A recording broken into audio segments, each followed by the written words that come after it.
ओ साथी रे,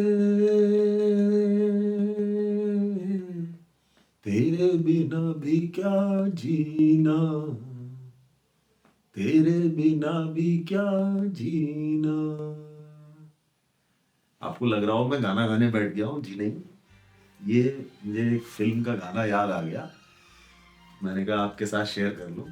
अरे उसी का ब्लॉग आज आपके सामने पेश करने जा रहा हूँ। फिल्म का नाम है मुकद्दर का सिकंदर।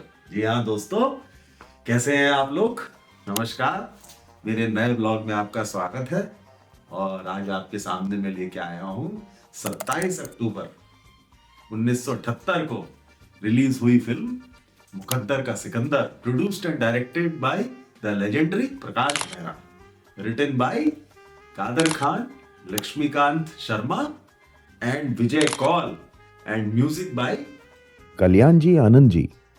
कैरेक्टर्स की अगर मैं बात करूं तो Amitabh Bachchan as Sikandar, Vinod Khanna as Vishal, Rakhee as Kamna, Amjad Khan as Dilawar, Rekha as Zohrabai, Ranjeet as JD, Kader Khan as Darvesh Baba, Nirupa Roy as Fatima, और अन कैरेक्टर्स में थे गोगा कपूर, डॉक्टर श्रीराम लागू और राम सेठी, और बहुत सारे कैरेक्टर्स थे। अगर मैं स्टोरी लाइन की बात करूं तो मैं सिर्फ एक लाइन में आपको इसकी स्टोरी बता देता हूं, बाकी तो आप फिल्म देखिए या ना देखिए, देखिए आपको पता चल जाएगा। तो स्टोरी लाइन की अगर हम बात करें, बड़ी इंटरेस्टिंग स्टोरी है जो कि आपको फिल्मों में नहीं देखने को मिलेगी।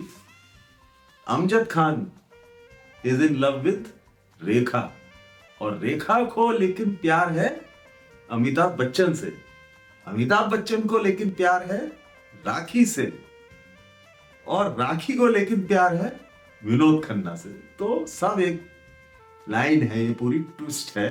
तो ये कहानी का सार है, और आप फिल्म देखिए पूरी, आपको पता चल जाएगा। इस फिल्म की शुरुआत कैसे हुई थी वो भी बड़ी इंटरेस्टिंग एक स्टोरी है कि 1976 में देवदास नाम की एक फिल्म अनाउंस हुई थी। प्रोड्यूसर थे कैलाश चोपड़ा, और उस फिल्म में अमिताभ बच्चन, शर्मिला टैगोर और हेमा मालिनी थे, और उस फिल्म के डायरेक्टर प्रकाश मेहरा थे।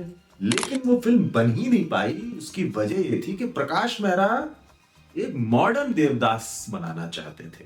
जो 1928 में देवदास आई थी उसका मॉडर्नाइज वर्जन है, और प्रोड्यूसर उनसे बिल्कुल इस बात पे राजी नहीं थे।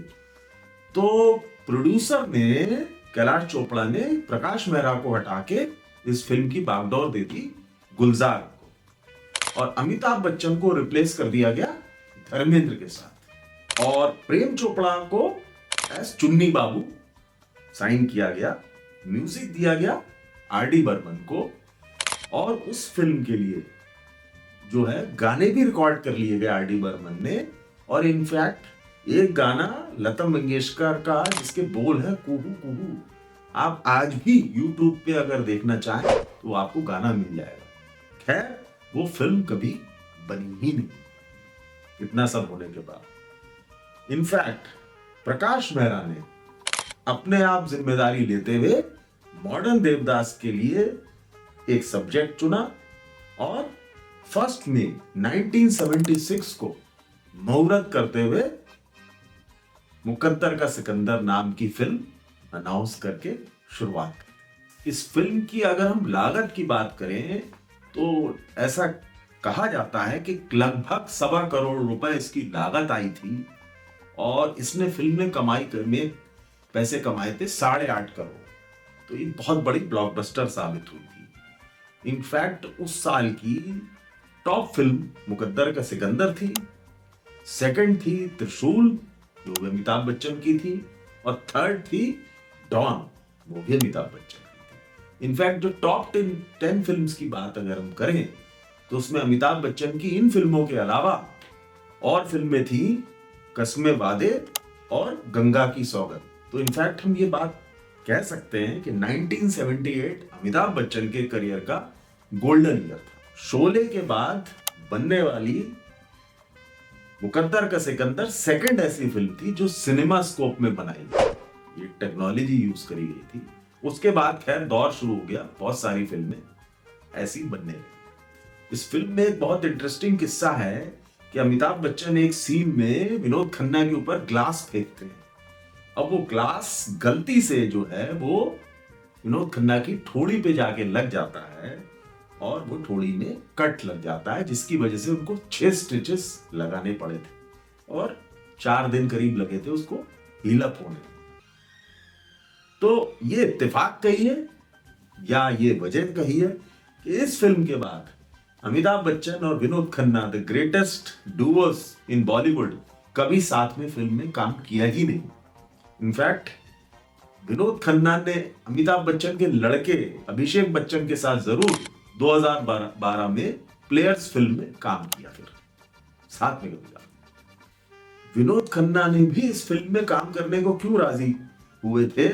इनफैक्ट वो इसलिए राजी हुए थे कि जब उनको ये बात कंफर्म हुई कि मुझे भी उतनी ही सैलरी या फीस मिलेगी जितनी अमिताभ बच्चन को मिलेगी, दोनों को इस फिल्म में सेम फीस मिली। एक और किस्सा है इस फिल्म के साथ कि ओरिजिनली शत्रुघ्न सिन्हा का नाम विनोद खन्ना की जगह इस फिल्म में आया था, लेकिन प्रोड्यूसर ने ये बात सोचा कि एक हैंडसम मैन की जरूरत है जो कि एक्ट्रेस जो है अमिताभ बच्चन को छोड़ के दूसरे व्यक्ति की तरफ जाना चाहती है, तो उसके लिए उतना ही हैंडसम व्यक्ति होना चाहिए। शत्रुघ्न सिन्हा उनकी नजर में शायद उस रोल में फिट नहीं बैठते थे, इसलिए फिर विनोद खन्ना को लिया गया, जो कि अपने आप में one of the most handsome personalities हैं।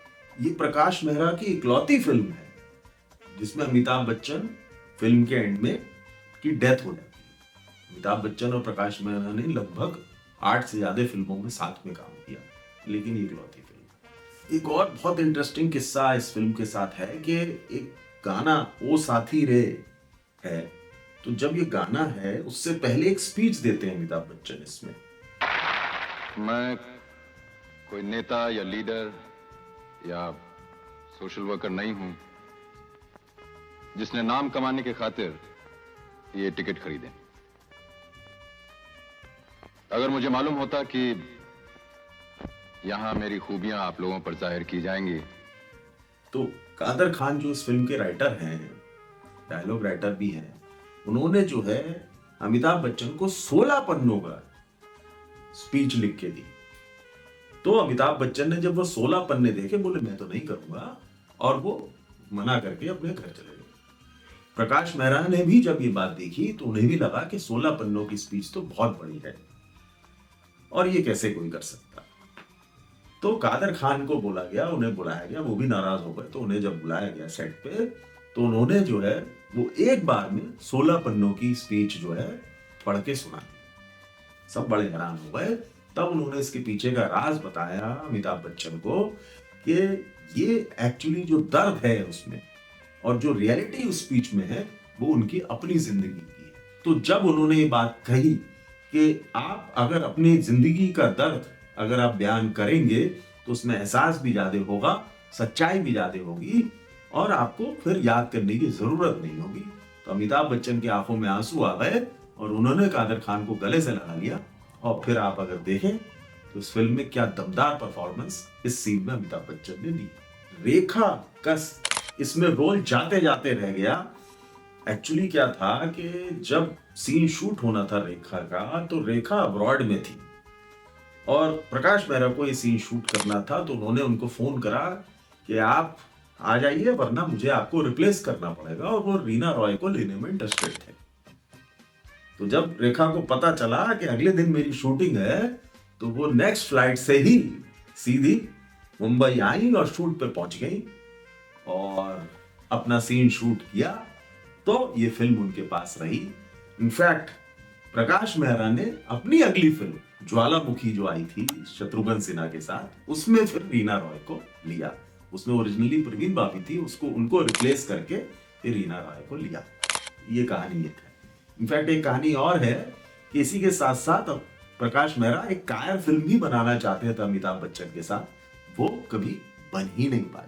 वो इसी के साथ साथ उन्होंने अनाउंस की थी। अमजद खान वो भी इस फिल्म से जाते जाते रह गए। इनफैक्ट जब ये इसकी शूटिंग होनी थी तो अमजद खान को इंजरी हो चुकी थी और वो बीमार थे। तो उन्होंने बल्कि प्रकाश मेहरा से कह दिया था कि आप मेरी जगह किसी और को ले लीजिए, लेकिन प्रकाश मेहरा इंसिस्टेंट थे कि जो कैरेक्टर है उसमें आप ही ये रोल कर सकते हैं। और 4 महीने अमजद खान के बीमार ठीक होने का इंतजार किया गया।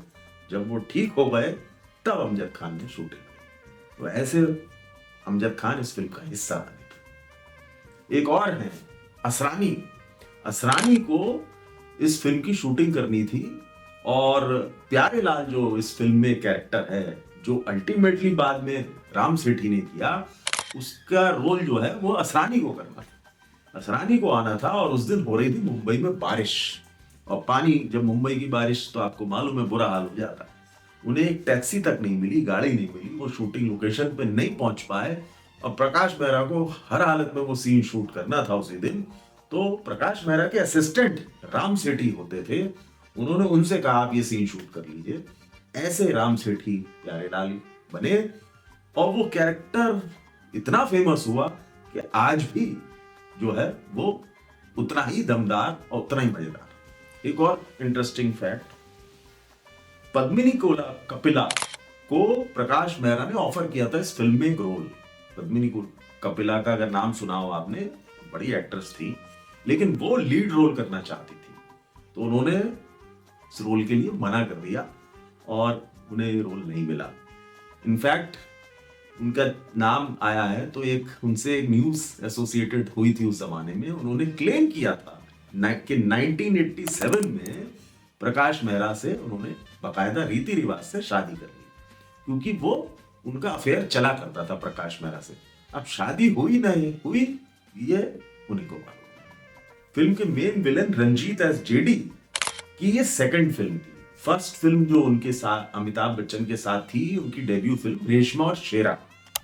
और मजे की बात यह कि रेशमा और शेरा में भी अमिताभ बच्चन के साथ उनका कोई सीन नहीं था और इस फिल्म में भी उनका कोई भी सीन उनके साथ नहीं था। अमजद खान की अगर आप 3 फिल्मों की बात करें, मुकद्दर का सिकंदर, परवरिश और सुहाग, तो उन्होंने बड़ा एक अलग टोन में बात की है। इसमें बड़ी हस्की सी आवाज उन्होंने कही है। उसकी एक राज है। राज ये है कि सलीम जावेद ने उनकी आवाज को लेके बड़ा क्रिटिसिज्म किया था शोले फिल्म में। उन्होंने कहा था कि आवाज में दम नहीं है, लाइट है। उन्होंने ये बदलाव किया था। इस वजह से आप अगर इन फिल्मों को नोट करें, इसमें एक बदलाव था उनकी आवाज में। इस फिल्म में गाना है दिल तो है दिल। उसमें अमिताभ बच्चन और राखी को बर्फ में खेलते हुए दिखाया गया। वो सीन में अमिताभ बच्चन का डबल यूज हुआ था इनफैक्ट, और राखी के जो शॉट्स थे वो मुंबई के स्टूडियो में शूट हुए थे। प्यार जिंदगी है एक गाना है इसमें, उसमें द मशहूर एक्ट्रेस योगिता बाली भी आपको नजर आएंगी, ध्यान से देखिएगा। इस फिल्म में जो छोटे अमिताभ बच्चन की रोल प्ले किया है वो मास्टर मयूर ने किया है। वो बाद में बड़े होके अच्छे एक्टर बने। इनफैक्ट उनकी माँ जो है मयूर की, वो हर प्रोड्यूसर के पास अपने बेटे की पिक्चर्स लेके जाया करती थी, परसिस्ट करती थी और दिखाती थी कि किसी तरीके से अपने बेटे को ले लिया। बहुत परसिस्टेंस की कहानी उनकी मशहूर थी और उसी परसिस्टेंस की वजह से इस फिल्म में उनको जगह मिली। इस फिल्म के साथ एक और फैक्ट जुड़ा हुआ है कि जब फिल्म की शूटिंग कंप्लीट हो गई और सब लोग अपने अपने कमरों में थे, तो जो बाहर सेट लगा हुआ था वो एकदम कोलैप्स करके धड़ करके नीचे गिर गया। इनफैक्ट इतनी जोर से आवाज हुई थी कि सब लोग दौड़ के बाहर आए थे देखने और हैरानी हुई कि ये कैसे हुआ, क्योंकि अगर वहां कोई भी एक एक्टर या कोई भी जना होता वो नहीं बच पाता। तो ये भी एक किस्सा है। प्रकाश मेहरा की एक बड़ी इंटरेस्टिंग आदत थी कि वो अपनी फिल्म कंप्लीट कर लेते थे तो वो कल्याण जी आनंद जी के आनंद जी को अपनी फिल्म जरूर दिखाते थे। तो आनंद जी बहुत बढ़िया एडिटर भी थे, तो वो अप्रूवल के लिए हमेशा आनंद जी के पास जाते थे, जैसा कि इस फिल्म के साथ भी किया था। सुपरस्टिशन था ये। सुपरस्टिशन इनफैक्ट फिरोज खान को भी था। फिरोज खान भी अपनी फिल्म कंप्लीट करने के बाद आनंद जी के बाद अपनी फिल्म ले जाते थे। उन्होंने अपराध के टाइम से, फिल्म के टाइम से ये स्टार्ट किया था ट्रेडिशन। इस फिल्म की रिलीज डेट बड़ी यूनिक है कि जिस दिन ये फिल्म रिलीज हुई उस दिन अमिताभ बच्चन की ही डॉन की सिल्वर जुबली, तो बड़ा शुभ दिन था। इस फिल्म के गाने बहुत हिट हुए थे और सिंगर्स तो खैर लता मंगेशकर, किशोर कुमार, मोहम्मद रफ़ी और उस जमाने के टॉप सिंगर्स ने इस फिल्म में अपनी आवाज दी थी और आज भी गाने बहुत प्रचलित हैं। ये एक बड़ी इंटरेस्टिंग बात आपको बतानी है मुझे कि इनफैक्ट इस फिल्म में डिस्ट्रीब्यूटर्स ने हैप्पी एंडिंग चाहिए थी। तो बोले भाई अमिताभ बच्चन की डेथ हो जाती है, ये तो बड़ी सैड एंडिंग है, ये फिल्म तो फ्लॉप हो जाएगी। और इनफैक्ट शुरू के 4 दिन रिलीज होने के बाद ये फिल्म उतनी चली भी नहीं थी, उसके बाद ही इसको धीरे धीरे पिक हुई। तो प्रकाश मेहरा एडमेंट थे कि नहीं, मुझे तो सैड एंडिंग ही देनी है और इसी शर्त पे उन्होंने उस फिल्म को रिलीज भी किया। जब फिल्म चल गई डिस्ट्रीब्यूटर्स के तो मुंह बंद हो गए। एक किस्सा है जो प्रकाश मेहरा ने बाद में इंटरव्यूज में बोला है कि एक हफ्ते के बाद जब ये फिल्म चल गई तो उन्होंने डिस्ट्रीब्यूटर्स के, मुंबई के डिस्ट्रीब्यूटर के और पंजाब के डिस्ट्रीब्यूटर्स को फोन करके कहा कि भाई मैं ऐसा है, मैं तो दूसरा इसका एंडिंग शूट करने जा रहा हूँ, हैप्पी एंडिंग। डिस्ट्रीब्यूटर्स हैरान हो गए थे कि हिट फिल्म का एंडिंग क्यों चेंज करने जा रहे हैं। बोले आप ही लोगों ने तो कहा था कि भाई हमें हैप्पी एंडिंग चाहिए। डिस्ट्रीब्यूटर्स के सबके मुंह बंद हो गए, वो एक्चुअली उनका मजाक बना रहे थे। इतनी मशहूर highest grossing film of 1978, Amitabh Bachchan के करियर का एक मील का पत्थर, इसको 9 नॉमिनेशन मिले। अवार्ड कितने मिले गैस करेंगे? एक भी नहीं। लक है, फिल्म चलती है, अवार्ड नहीं मिलता कभी कभी। ऐसी ही थी मुकद्दर का सिकंदर। तो ये थी इस फिल्म की कहानी। मैंने आपको चुनिंदा फैक्ट्स बताए, फैक्ट्स तो बहुत सारे हैं। आपको उम्मीद है कि मजा आया होगा। मजा आया होगा तो प्लीज बेल आइकन दबा दीजिए और कमेंट सेक्शन में मुझे बताइए कि क्या आपको अच्छा लगा। मिलते हैं फिर एक नए ब्लॉग में एक नई कहानी के साथ। तब तक के लिए नमस्कार।